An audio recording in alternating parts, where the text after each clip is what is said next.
Students, this is the third video for the lesson Meet the Mars Family of class 5 written by Louisa May Alcott.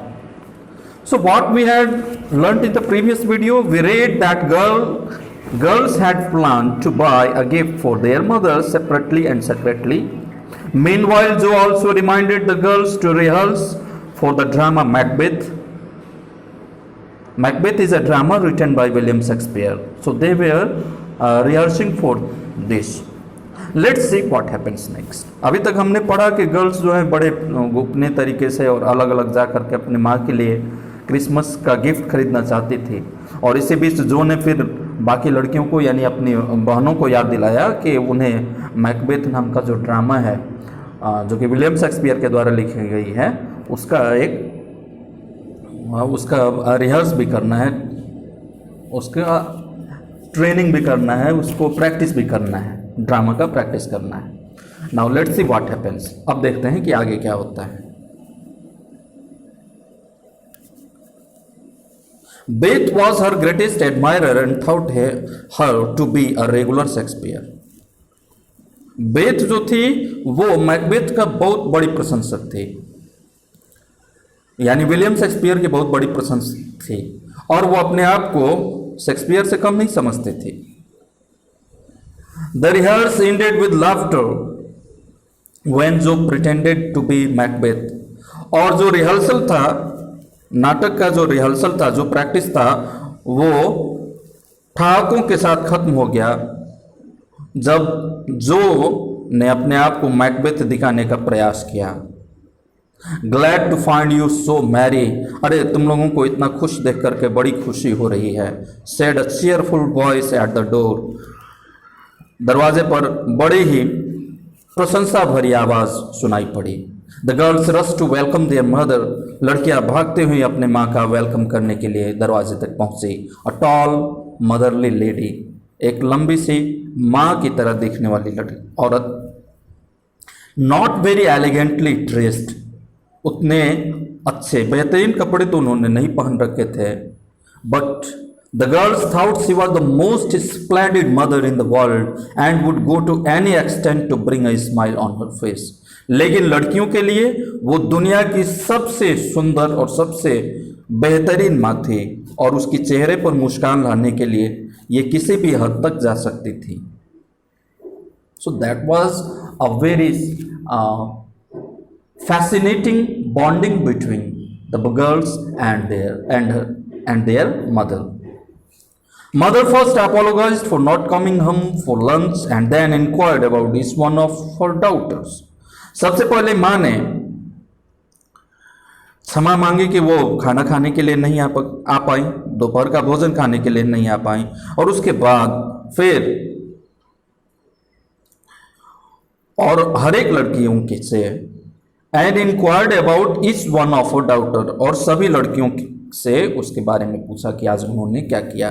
The girls फ्लेव about, लड़कियां अपने बारे में वहां से भाग खड़ी हुई, मेकिंग देयर मदर कंफर्टेबल, और अपनी माँ को सुख पहुंचाने का, आराम पहुंचाने का प्रयास करने लगी। As they gathered round the table, जैसे ही वो टेबल पर बैठी, Mrs March said with a particularly happy face, Mrs March ने चिर परिचित मुस्कुराते हुए फेस चेहरे से कहा, I have got a treat for you after supper, इस रात्रि भोजन के बाद मैं तुम्हें कुछ ट्रीट देने वाली हूँ। ट्रीट मतलब एक पार्टी देने वाली हूँ। A letter 3 cheers for father, पक्का वो चिट्ठी होगा, हाँ चिट्ठी। ये लड़कियां चिट्ठी कह करके वो चिल्लाने लगे, 3 चीयर्स फॉर फादर, और फादर के लिए वो लोग जॉइस करने लगी। Said Jo, the girls finish their tea quickly and gathered around their mother, लड़कियों ने जल्द से अपना चाय खत्म किया और फिर वो अपने माँ को घेर करके बैठ गईं। I think it was so splendid of father to go as a chaplain, said Meg ने कहना शुरू किया कि पिताजी को एक पादरी के रूप, एक धर्मगुरु के रूप में चैपलिन के रूप में आर्मी में जाना बड़ा ही मज़ेदार मुझे लगा। I wish I could have gone with him as a nurse. काश कि मैं उनके साथ ही एक नर्स बन करके जा पाती। I could be near him and help him. मैं उनके नज़दीक जा पाती और उनकी मदद कर पाती। शेड जो ने कहा, it must be very disagreeable to sleep in a tent and eat bad tasting things. हाँ, ये बड़ा नागवार मुझे गुजरता कि किसी तंबू में सोना और फिर वहाँ पर खराब खाना खाना, अजीब अजीब तरह के खाना खाना, ये मुझे बड़ा खराब गुजरता। शायद एमी ने आहें भरते हुए कहा। When will he come home Marmee. Marmee जो है, मार्मी का अर्थ होता है जब आप माँ को बड़े ही प्यार से, प्रेम से मम्मी बोलते हैं, तो उसी को अमेरिकन भाषा में मार्मी कहा गया है। When will he come home Marmee. माँ वो कब आएंगे, यानी पिताजी कब आएंगे? आस्क्ड बेथ ने पूछा। Not for many months. बहुत दिनों तक नहीं आएंगे। अनलेस ही इज सिक, क्योंकि वो बीमार हैं। Now come and hear the letter. आओ और अब चिट्ठी सुनो। Father had sent them all his love and a किस।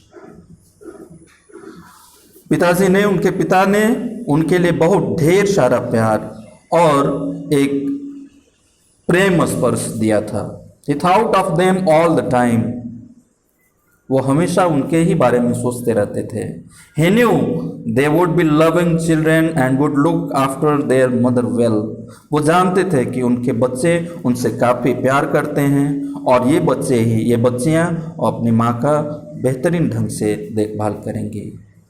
When he returned home, जब वो घर लौटेंगे, he would be more fonder and prouder of his little woman.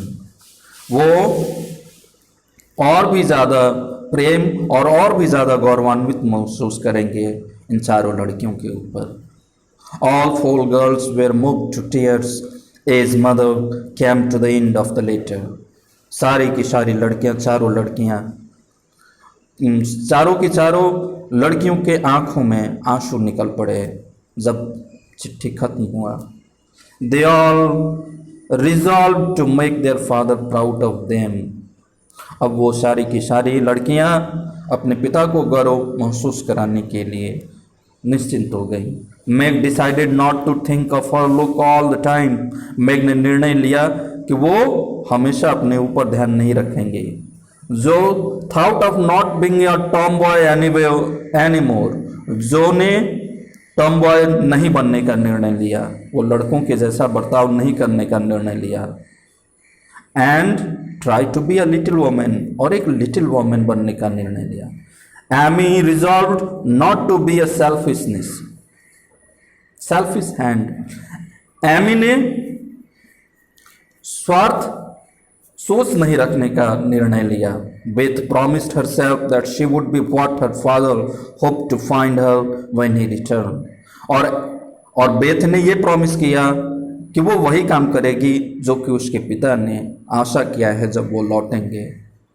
Then they worked on the sheets they are making for aunt March. और उसके बाद वो उस टुकड़े पर काम करने लगी जो कि उन्होंने आंट मार्च के लिए बनाना शुरू किया था। They hated sewing but none grumbled. उन्हें सीना, मशीन से सीना ये लोग घृणा करती थी, लेकिन किसी ने भी कोई कंप्लेन नहीं किया। Eight 9 they stop work. 9 बजे की रात उन्होंने अपना काम खत्म किया। And sang as usual before they went to bed. और सोने के पहले ठीक उन्होंने ये गीत गाना शुरू किया। Meg and Beth sang well. Meg और बेथ ने अच्छा गाया। Amy served like cricket.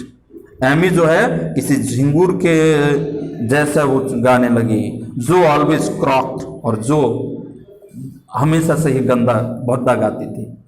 Mother was a born singer. और माँ जन्मजात ही अच्छी गायिका थी। And the girls were never tired of hearing her sing. और लड़कियाँ Mother was a born singer and the girls were never tired of hearing her sing. माँ जन्मजात थी, सिंगर थी, गायिका थी, यानी वो बहुत अच्छा गाती थी और लड़कियां कभी भी उनका गाना सुनने से नहीं चूकती थी. So, students, this is a story written by Louisa May Alcott. Let's have a glance upon some of the tough words in this chapter. Grumble, grumble means to complain. Croaked, uttered in unpleasant manner, voiced like a frog, यानी किसी मेढक के जैसी आवाज़ को क्रॉक कहते हैं. Dreadful, terrible, chaplain, a member of the clergy, church priest. Proposed means suggested, detest, to loathe or dislike. Prim and proper, formal and upright, correct. Affected, artificial, contradicted, opposed or denied. Colt, a young horse. Comical, funny, amusing. Disagreeable, unpleasant, and marmy, affectionate way of saying mother. I do hope this is gonna be helpful for you. Till then, it's time to say bye. Thank you very much.